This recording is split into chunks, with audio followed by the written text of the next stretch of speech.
Welcome, my friends and enemies. Glad you are here. I'm your host, High Inquisitor Doman.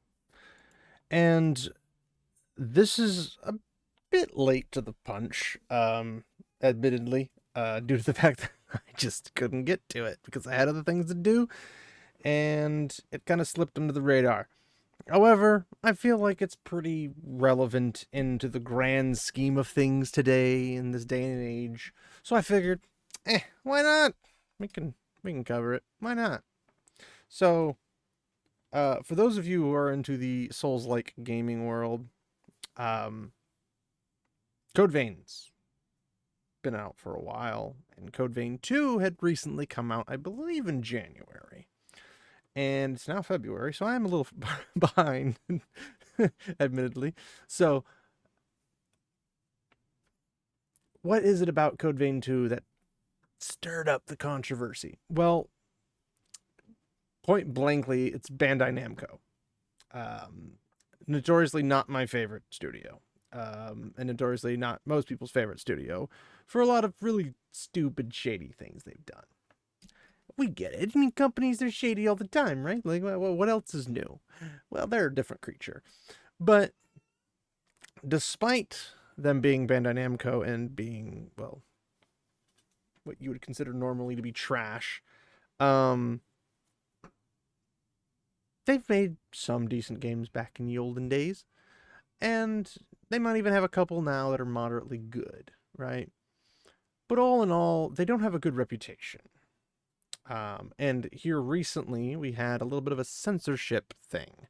But it wasn't just the normal censorship that you would expect, which is just like, you know, a girl's got boobs, they hide it. A girl's got, you know, an attractive outfit or an attractive appearance, and they get rid of that. It was actually worse, because the usual components that usually hit anime and manga, which you've probably guessed by now, is localization. Now, this does not mean that they don't touch, you know, characters that have looks and such. They did that too. But the big one is the localization. So, allow me to introduce you to Code Vein 2 and their wonderful localization. There's a fine line between justice and bigotry. Now, for those of you not initiated into this particular topic yet, do you think that's the normal Japanese line? Because if you said no, you'd be right.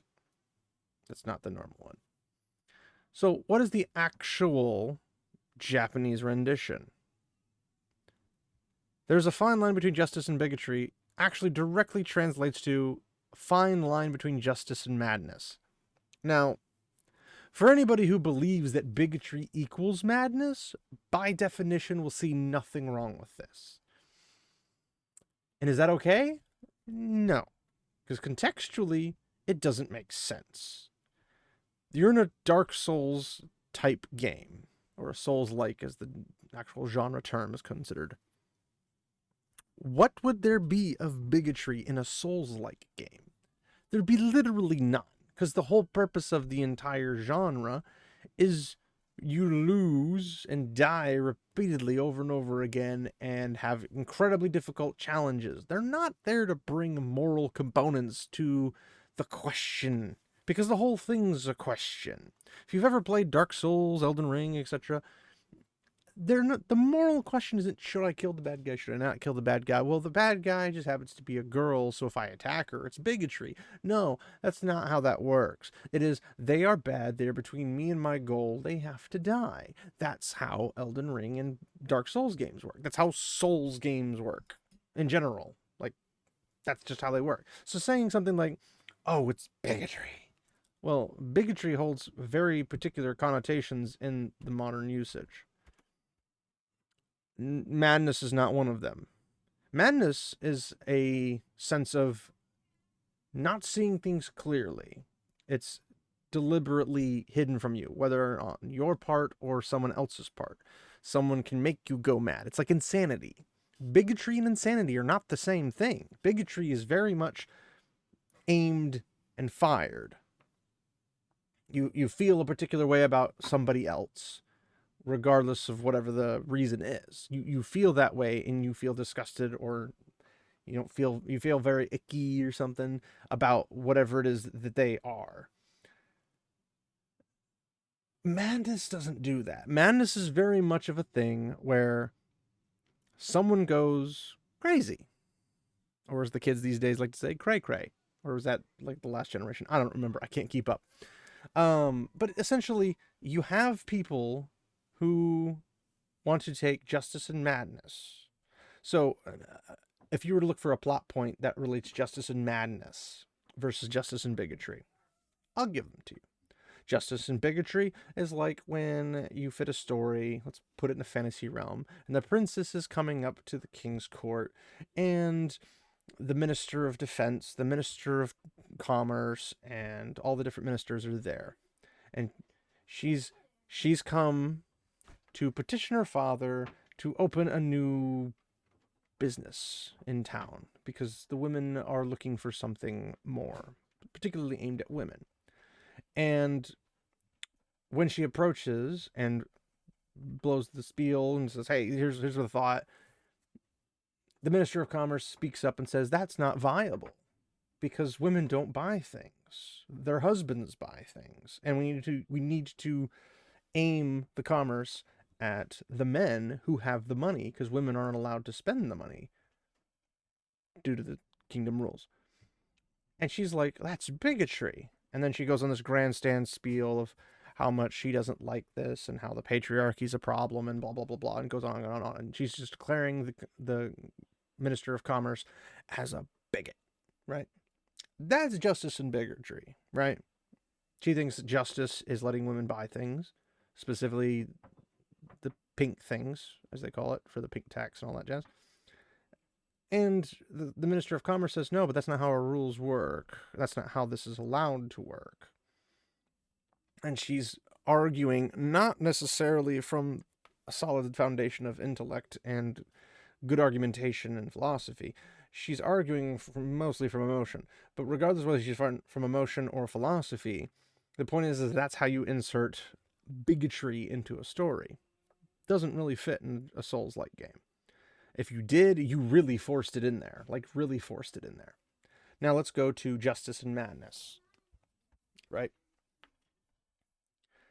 Son comes into the king's court, the prince, and all the ministers are there, and he's coming down, and he basically walks in and says, I'm here to take the throne. All the ministers look at each other, confused, like, what's going on? And he's like, I'm here to take the throne from my father. And his father's looking at him like, what are you talking about? He's like, no, I'm here to rule the kingdom. And then he holds up a hand, and then the room storms full of soldiers. And he's taking over the kingdom, apparently, through a hostile takeover. Forcefully abdicating his father, probably imprisoning him, if not executing him outright. And the king's like, this is madness. Wow. It's madness. And then the guy proceeds to capture his father, capture the ministers, and anybody who puts up a fight against him, he absolutely just obliterates them. That would be madness, because they went from a peaceful, prosperous country to a warmongering, decrepit kingdom that eventually gets overthrown by other countries because it could not sustain itself due to the actions of this prince who tried to become king. So that's the difference between justice and madness and justice and bigotry. If that's not clear enough for you, you have a lot of education you need to work on. But needless to say, beyond this, we have some other bits and pieces. I'll share this real quick. So this is something where people have argued whether it's okay or not okay.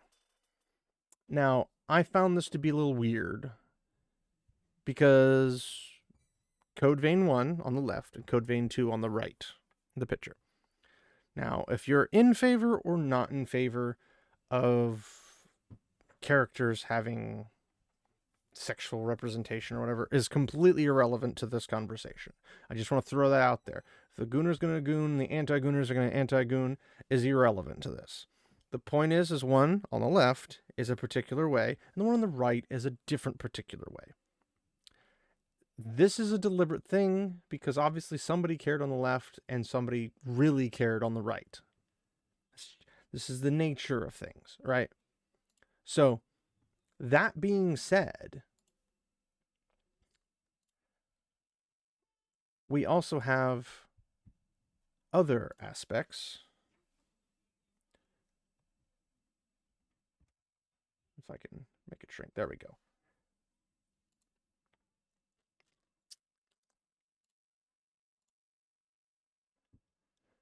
Censored outfits. All skirts have black shorts under them now, even when they're copying the same outfits from the first game that had panties then. Even the bath towel has black... I can't really see what it is, but shadows, I guess, maybe, with it. Now, I don't care about the base insults that will inevitably come my way for pointing this out. I'm not supporting this rubbish. Shame on Bandai Namco, and shame on anyone who encourages this regressive censorship.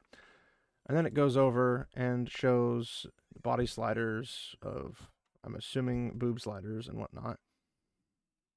And that's apparently max versus minimum when it comes to the boobs. Now, again, whether you're a gooner or an anti-gooner is irrelevant to this conversation. The point is this is not... This... It's definitely not Japanese. Because the Japanese have no problems with big boobs. This is a Western touch, or as you might call it, a Western plague on something Eastern. For one, at max, they're more or less misshapen. It's kind of funny, actually. And at the bottom, you couldn't possibly tell. Now, is this a big deal? Yes and no. No, because it's a game. It's not like it's the government going into your house and telling you can or cannot wear these things, right? Or your boobs are too big, so you're going straight to the gulag, or your boobs are too small, so you're okay. Like, we're not experiencing that. That would be ridiculous, but maybe one day it'll happen. But in this situation, it's censorship. And regardless of your feelings on the direct topic, censorship is bad. It should not be controversial. The only kind of censorship that should be allowed is if it's a legality. In other words, it has CP or something else involved where there's an actual person with being an actual victim of an actual crime.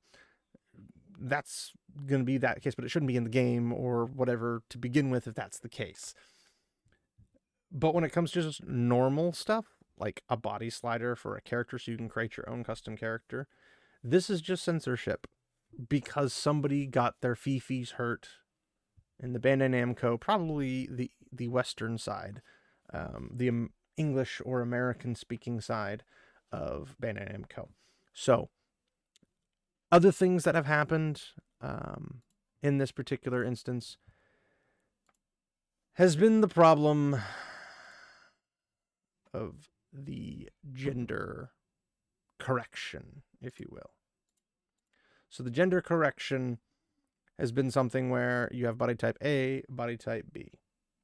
And they don't have any real reason for this. It's not an Eastern thing. And the West does it, or I should say the East allows it because they think that's what the West likes, or that's what the West operates off of, which is factually false. But they don't know this because the only people they have to talk to them from the West are the people who think that is how we should do things, not how we do things. So when we go to bathrooms, we don't go to gender or body type A and body type B bathrooms. That would be freaking crazy because then it doesn't matter which one you went into because your body type is completely subjective in that regard. You can't say body type A equals this person's specific body type or this specific person's body type. You know what it does mean? It means anybody can go anywhere, and why have anything on the restroom? So it doesn't make a whole lot of sense, and that's the point. It's just censorship for the sake of censorship. Should it be there? No. If you wanted to have an absolute option, you could do male, female, body type A, body type B. But again, body type A and body type B are irrelevant. They don't matter. They have no place. They have no purpose. But you don't remove the obvious ones, male and female, etc. Now, there's also been things about whether or not you can see underneath the skirt, because now everybody's wearing black shorts or under a bath towel or something, which apparently is a staple outfit, I guess, in the game. I've never played either of them. And I don't really want to support Bandai Namco either way. So I probably won't play it, mostly because these have been all red flags. Bandai Namco is not a good company. They don't have a long history of being good for the consumer. They've not been a good, we're good for gamers. It's just been a rough time with Bandai Namco existing. And somebody else would be better off with their IPs and would do a better job, because you really can't screw this kind of stuff up. Now, there'll be people probably in the comments that'll be like, hey, I like the game. Cool. I'm not saying you can't like the game. All I'm saying is that supporting this kind of behavior in a developer or a publisher is going to be problematic. It's the give an inch, take a mile thing. They didn't used to do this. And then when the first person said, I'm going to try this for my company. And they were like, okay, it's not that big of a deal. And they said, okay, great. And then they make that huge leap beyond what they would originally do. And here we are. Not in a great place. Not in a great place. So, what do we have to learn from this? Censorship in gaming, always bad as far as I can tell. But if you could think of an instance in which it's not bad, leave a comment below and I'll take a gander at it. I might agree with you. I might disagree with you. I don't know. I can't think of everything in the universe on the top of my head. So maybe there isn't, in fact, an instance in which it is not a good thing. It's very possible. But I highly doubt it. So let me know what you think in the comments. And should this expand beyond video games? Should this keep going? Because we've already seen a little bit of censorship and a little bit of everything else. Books are basically forced to be romantasy or not. Otherwise, they don't really trad publish thing. Or you have to be just a large enough name for them to not be able to stop you, like Stephen King, James Patterson, the big names. And it's basically just crazy stuff. And I think it's going to get worse, unfortunately. But what are your thoughts? Leave a comment. Check the description below if you would like to follow me on socials for X/Twitter, Discord, and Criticless, and as well as check out all the other YouTube creators and whatnot that you might find enjoyable, and give them a follow and say hi from me. Also check out the businesses that you may or may not need something from or would like to participate and support. It's up to you.